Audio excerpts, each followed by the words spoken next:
Never before have I wanted to tell you about a long-term test car more than this. It's the Mazda CX-60. Now seriously, before you buy one, you have to watch this video because my family and I have been living with it for the last 3 months. And even though there are heaps of good things to tell you, there's a lot of, you'll see. Now, if you want to read all the juicy details, you can see my full review at carsguide.com.au. You ready? Let's go. Okay, so what we have here is the diesel hybrid version of the Mazda CX-60. The engine is called the D50e and the grade is the GT. So there are 3 grades in the CX-60 range and the GT sits right in the middle. That's right. And that's the price right there. Do you know what? If it's value for money that you want, this isn't the grade to get, not the GT. I'll tell you the grade to get after I show you what you get.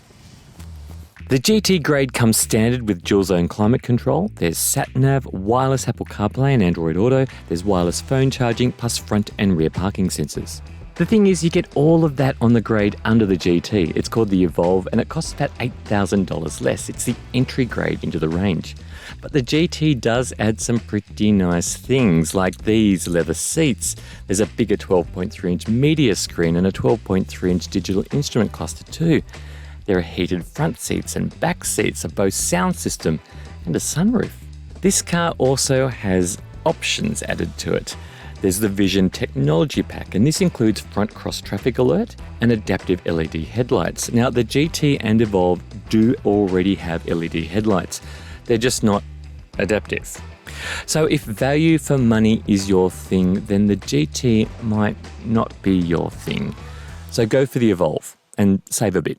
Okay, there's something I really need to tell you, and it's all about this touchscreen, this beautiful, expansive touchscreen, which actually isn't a touchscreen. Well, it's not a touchscreen all of the time.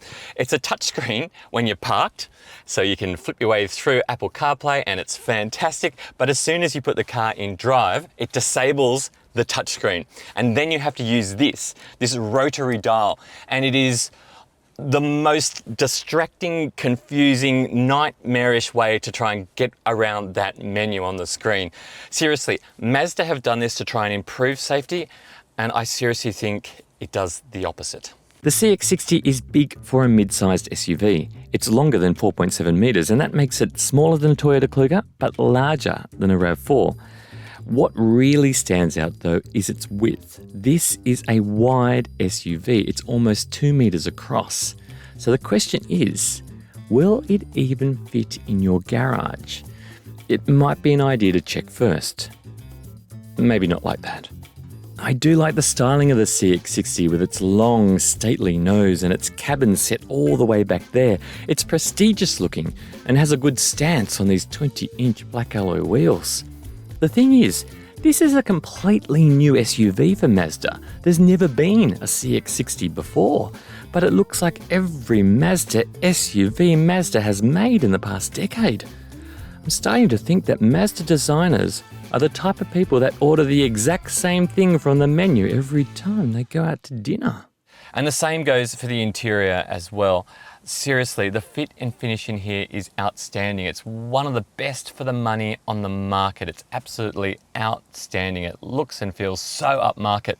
But this is a brand new model. The CX-60 came out last year, and it's not very groundbreaking in terms of its design. We've got brands like Kia that are coming out with mind-blowing looks and styling, and this looks a little bit the same as it always has. All right, let's talk practicality. Now, this is supposed to be a gesture-operated boot. It rarely ever opens for me, so just bear with me. The only time it really seems to, it did work. It seems like the only time it has worked for me is when I've been like half in it and it's like closed on me as I've been digging around. Now, that boot isn't enormous, but it has been just big enough for us. Now, we have a pram and you can get the pram in and you're shopping and you can go away on Christmas holidays and you can load it up and you can see the pictures now. It's just big enough. Now, there's no third row, so there aren't seats under here. There's just a spare wheel. It's a space saver spare wheel, but I will take you around inside. So it is a 5-seater car.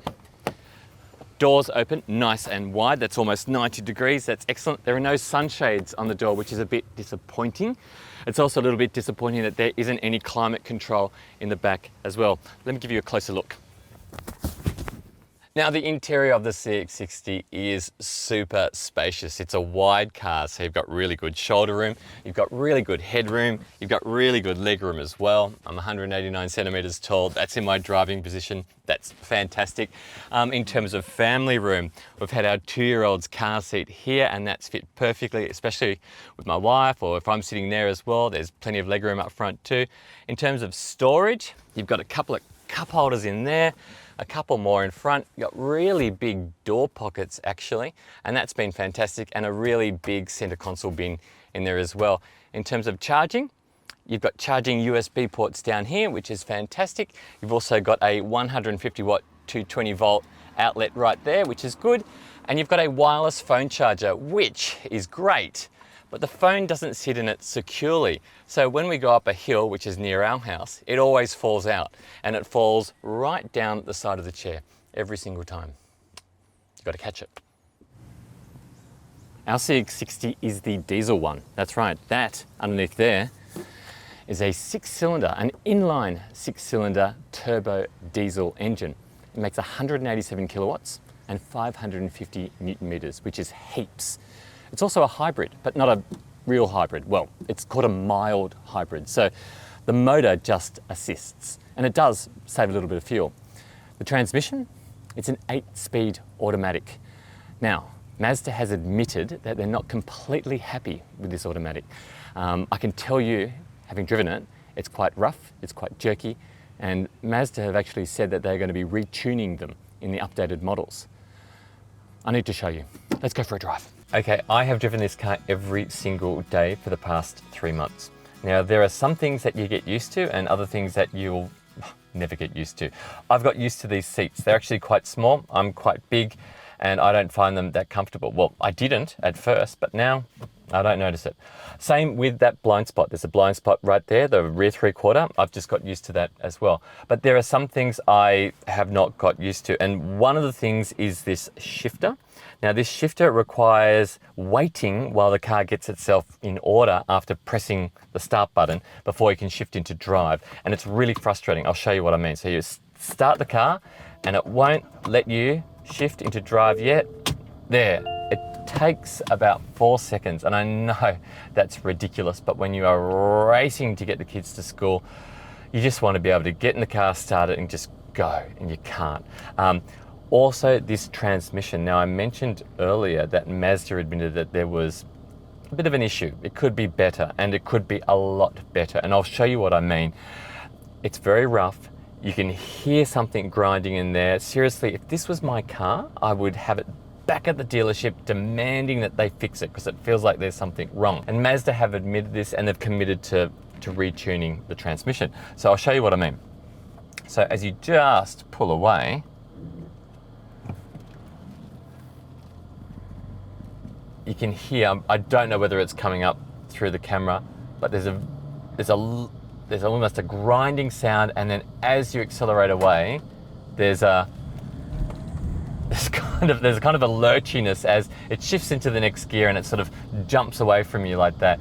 That's constant, and that hasn't gone away. And the sounds that are coming from it too aren't particularly nice either. Now, talking of sounds, the diesel engine, it's quite quiet. Most diesel engines are quite noisy, but the inline 6 in this is not only smooth in terms of its power delivery, but it's also quite quiet. For a diesel, anyway. You will hear it, and it is louder than a petrol engine, but it's quiet for a diesel. Now, another thing as well, this is a $70,000 car. The refinement in terms of ride comfort could be a lot better.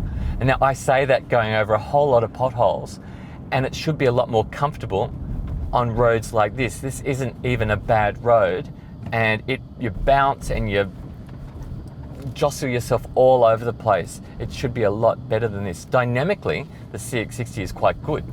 It handles well, the steering is good, pedal feel is good, but that ride comfort could be a lot better. The bumps could be a lot more cushioned, better absorbed, much more comfortable, and it's not. Okay, so what is good about this car? The engine. It's a beast. You put your foot down and it hauls. It's great. Inline six, grunty turbo diesel. It's fantastic. It's a great engine. Okay, what else is good? The fuel efficiency. The fuel efficiency is good. We've been averaging between 7 and 8 litres per 100 kilometres, and we've done every kind of road you could imagine. We've done motorways, we've done country roads, and we've done heavy traffic like this as well. So 7 to 8 litres per 100 kilometres, that's excellent. We had a Mitsubishi Outlander, a petrol one, and it was getting like 14, doing exactly the same sort of duties.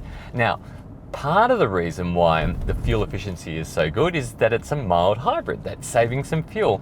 But most of the reason why it's so fuel efficient is that this is a diesel, and diesel engines tend to use a lot less fuel than petrol engines. So there you go. Now, in terms of safety, the Mazda CX-60 has a 5-star NCAP rating. It was given that under the 2022 criteria, but it's got everything. It's got AEB with pedestrian cyclist detection. It's got lane keeping assistance. It's got blind spot warning. It's got rear cross traffic alert. It's got the lot. Now, it's also got front cross traffic alert, and that comes on the Vision technology package. Front cross traffic alert is like rear cross traffic alert, only it's for what's in front of you. And it's kind of superfluous because you can see what's in front of you.